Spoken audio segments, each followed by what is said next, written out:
Have you ever heard tales of giants in far-off lands? One fascinating legend speaks of the Patagonian giants. In 1522, the ship Victoria returned to Spain, marking the end of a voyage that forever reshaped the world's map. Out of the original 260 crew members, only 18 survived. Among the mind-blowing stories shared by these weary survivors, one stood out as particularly unbelievable: their encounter with giants in the remote land of Patagonia. Today we're diving into a unique mystery from the farthest reaches of South America, the story of the Patagones, the giants who once lived in Patagonia. Trust me, it's a story that will just blow your tiny mind. Discovery of Patagonia?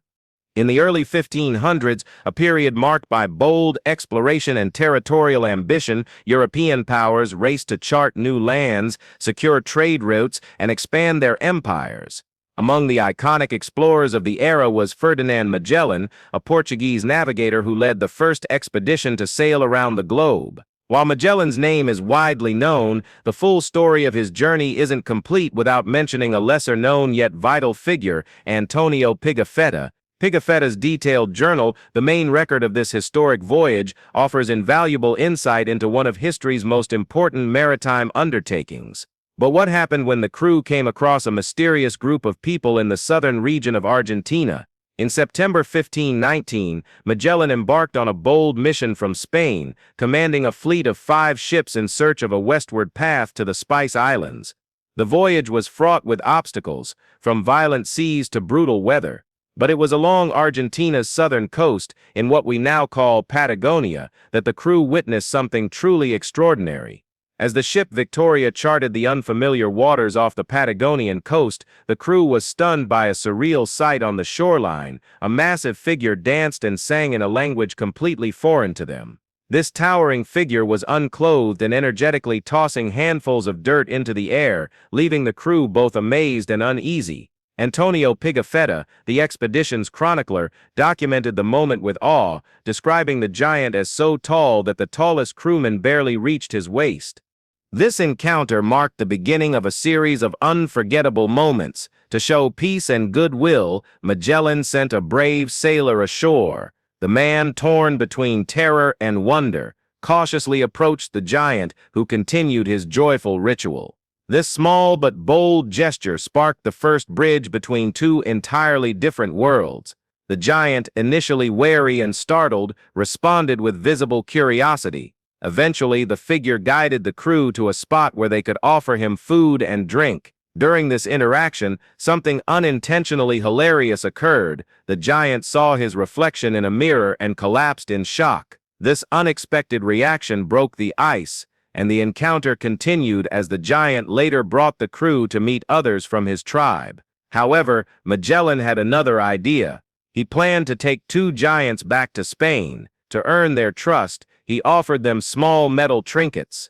Magellan then shared details of this shocking event with his crew and named the newly encountered land Patagonia, a term loosely meaning land of big feet. While the true origin of the name is debated, it certainly fits the astonishing discovery. Sadly, historical accounts suggest the 2 captured giants never survived the return voyage, nor did Magellan himself, bringing a bittersweet close to this chapter of exploration. According to Pigafetta, the Patagones were colossal figures, nearly double the height of an average European. He described their thunderous voices echoing across the open plains, further adding to their intimidating presence. The sailors, awestruck by their size and power, referred to them as Patagones, derived from the Spanish words pata for foot and grande for big. The term didn't refer to a single tribe, but broadly to the native peoples of the region. Among them, the Tehuelche were especially prominent, nomadic hunter-gatherers known for their endurance, hunting prowess, and deep connection to the Patagonian wilderness. Returning sailors brought back wild stories about these towering people, some claiming heights of up to 15 feet. But as these stories piled up, many contradicted each other, stirring both fascination and doubt. Over time, the myth evolved. One English sailor named Anthony claimed to have seen giant corpses nearly 12 feet long. Around the same era, another Englishman spoke of natives so tall they dwarfed his crew. These reports, while gripping, often cast the giants in a fearful light, perhaps reflecting the anxieties of the storytellers. Even Dutch explorers later echoed similar claims, but like those before them, failed to produce hard proof. In Europe, the tales were widely circulated and exaggerated, finally turning into crowd-pleasing legends. Maps of the Americas began featuring dramatic illustrations of giants labeled Regio Gigantum, a visual warning to any daring souls venturing south. But as time passed, the legend began to shift. One British crew that initially claimed they met 9-foot giants later revised their report, noting the people were actually closer to 6.5 feet. Still, the myth refused to die. Later explorers like Thomas Cavendish continued to mention the impressive size of the Patagonian natives. By 1579, when Sir Francis Drake's fleet visited South America, his men claimed to see people around 7.5 feet tall, shorter than earlier reports, but still noteworthy. Drake's cousin, John Drake, described them as people of great stature, echoing Pigafetta's original impression, but these conflicting details left a pressing question: were these accounts just embellished sailor tales, or was there something real behind the legend? Well, who knows? The story of two-headed Patagonian giants. Among the many bizarre tales that surface from Patagonia, one of the most captivating is the legend of Cap Dea, the two-headed giant. According to folklore, Cap Dea stood over 12 feet tall and had two heads.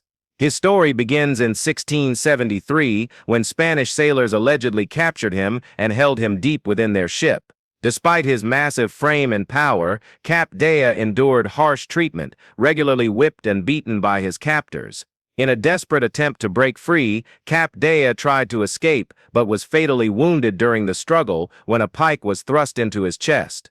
After his death, the fate of his body becomes unclear, but it's said that Cap Dea's mummified corpse was eventually transported to England in the 19th century.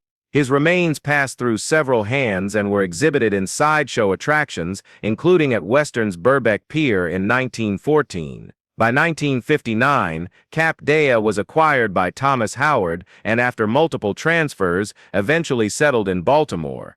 Today, the remains of this alleged two-headed giant can still be seen at Bob's Sideshow at the Antique Man Ltd., a curiosity shop run by Robert Gerber and his wife. Interestingly, Gerber shares a slightly altered version of Cap Dea's tale. According to him, the giant's body was found washed ashore, with a spear lodged in his chest. Some locals in Paraguay even went so far as to revere Cap Dea, forming a religious cult around his remains. The legend eventually caught the attention of Captain George Blee of the English clipper Olive Branch, who claimed the giant's body and transported it to England, where it remained on public display for years before being returned to Baltimore.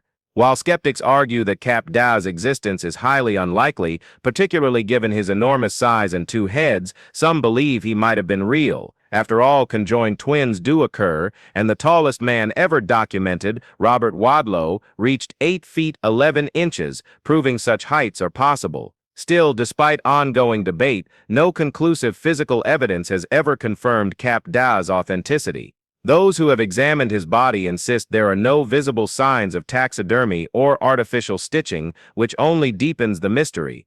Like many tales of giants, Cap Dea's story may have been exaggerated with time, transforming from a strange oddity into a full-blown legend. Surprisingly, Cap Dea wasn't the only giant reported during that period. Dutch captain Sebald de Weert, in the late 16th century, also claimed to have encountered giants while navigating the Strait of Magellan.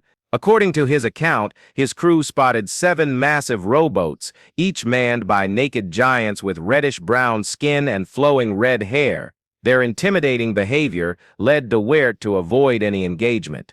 These accounts, like many from the 16th and 17th centuries, have been recorded in numerous sources. One such source is the Codex Rios, an 18th-century manuscript from Spanish colonial times that includes an image of Aztec warriors defeating a giant. The giant's name, Quinamitzin, translates to one of the old ones, which adds weight to the theory that giants may have once roamed the Americas. According to the legend, these red-haired giants arrived on the American continent from a distant island, crossing the sea on rafts after their homeland was wiped out in a cataclysmic disaster.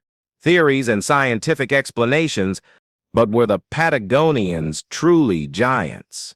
The answer lies in the cultural context of the time.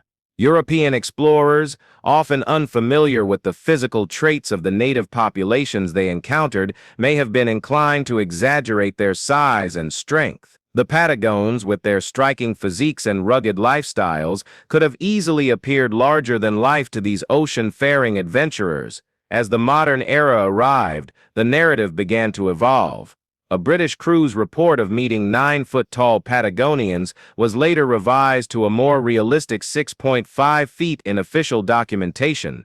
But the question remained, which native people had been mistaken for giants, and how tall were they really? One possibility is the Selknam, or Ona, an uncontacted group native to South America who lived in the same territory described in Pigafetta's records.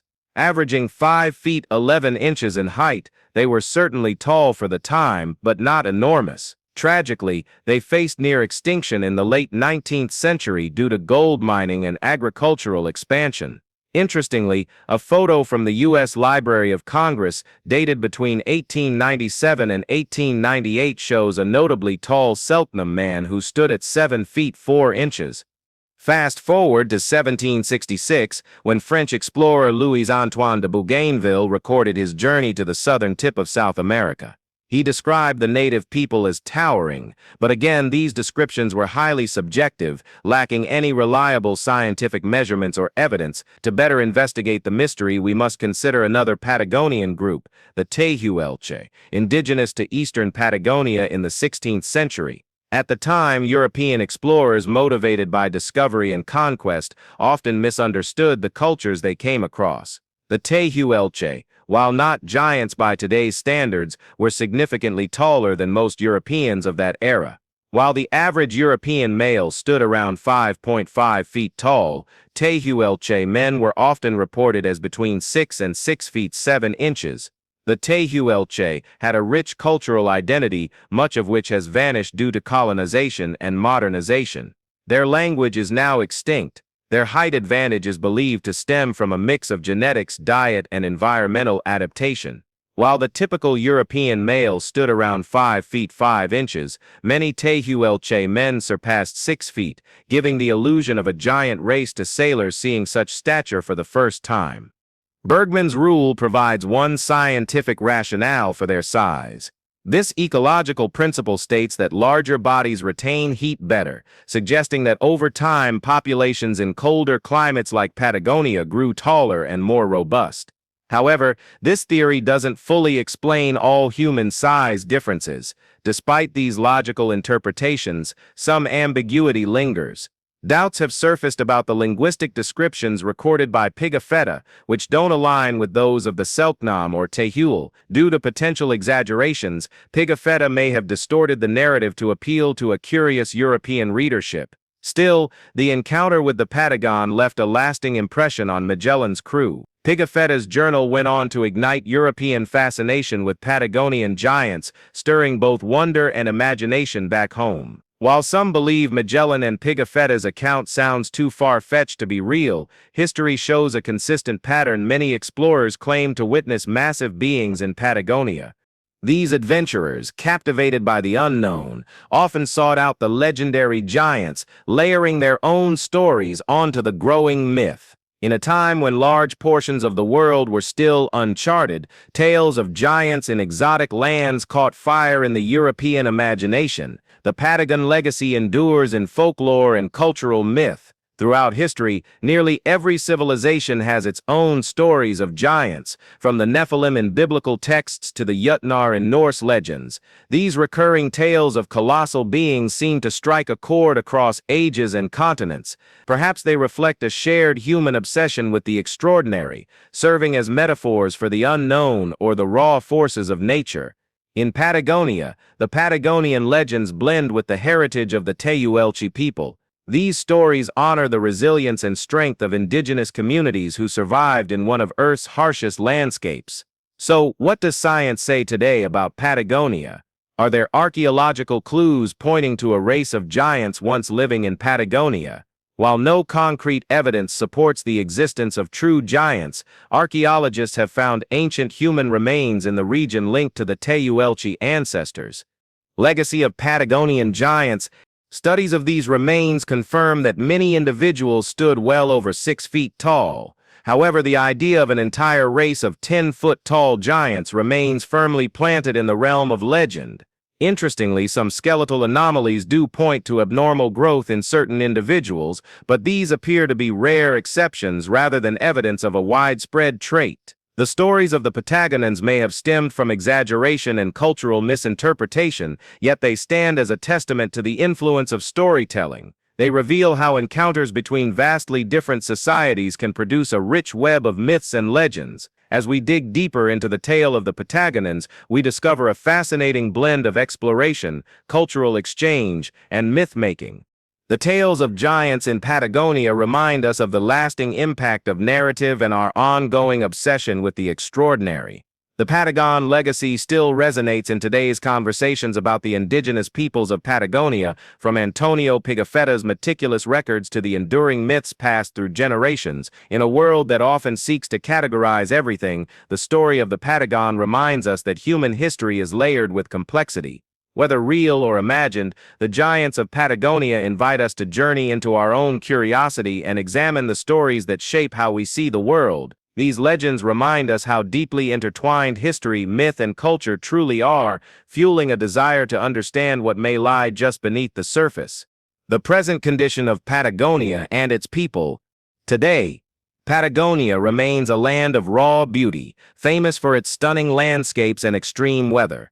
The region is divided between Argentina and Chile and attracts adventurers and travelers from around the globe. While the mythic giants no longer roam Patagonia, the descendants of the indigenous Tehuelche people still inhabit the land, though their numbers have declined drastically over time. Colonization, disease, and cultural erasure devastated these native populations, leading to the collapse of many traditional ways of life. However, in recent years, there's been a renewed effort to preserve and honor indigenous culture. Movements are underway to safeguard the language, traditions, and history of the Tehuelche and other native groups. Modern Patagonians are known for their close connection to the land and their resilience in adapting to harsh conditions. While modernization has touched the region, many locals still rely on age-old practices like fishing and ranching. Despite change, Patagonia remains a symbol of endurance, just like the Tehuelche people who first called it home. If you enjoyed this video, like and subscribe. Thanks for watching, and we'll see you soon.